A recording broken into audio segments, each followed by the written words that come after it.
ప్రభువైన యేసుక్రీస్తు నామంలో అందరికీ హృదయపూర్వక వందనాలు. ఈరోజు దేవుని యొక్క మాటలు. ఒక బిచ్చగాడు పొద్దున్నే రోడ్డు పైన కూర్చొని భగవంతుణ్ణి పెద్ద పెద్ద కేకలు పెడుతూ తిడుతున్నాడు. ఆ దారినే పోతున్న రాజుగారు గుర్రం మీద వెళుతూ ఈ కేకలన్నీ విన్నాడు. ఏమైంది నీకు? ఇంత పొద్దున్నే భగవంతుని తిడుతున్నావు అన్నారు.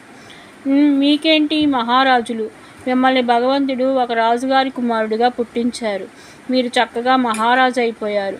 నా కర్మ ఇలా ఉంది. 1 రూపాయి కూడా లేని దరిద్రుడిగా పుట్టించాడు. చూడండి దేవుడికి అంత పక్షపాతమో అన్నాడు.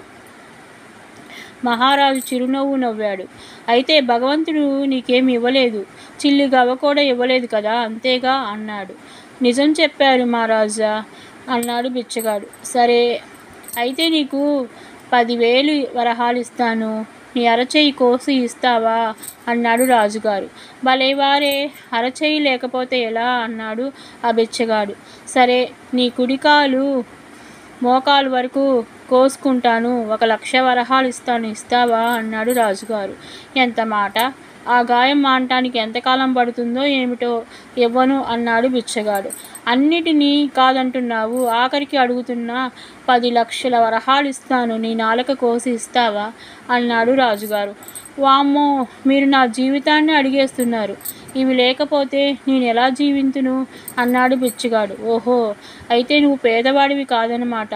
నీ దగ్గర 10,000 కన్నా విలువైన అరచెయ్యి, 1,00,000 రూపాయల కన్నా విలువైన కాళ్ళు, 10 లక్షల కన్నా విలువైన నాలుక, ఇంకా ఎన్నో విలువైన శరీర అవయవాలు ఉన్నాయి కదా. మరి ఇంత విలువైన శరీరాన్ని నీకు ఉచితంగా ఇచ్చిన భగవంతునికి పొద్దున్నే నమస్కారం పెట్టకుండా నిందిస్తావా? ఈ శరీరాన్ని ఉపయోగించి లోకానికి సేవ చేసి పొట్టపోసుకో. అందరూ అదే చేస్తున్నారు, పో ఇక్కడి నుండి అన్నారు రాజుగారు. సోమర్తనం మనిషిని మరింత నాశనం చేస్తుంది.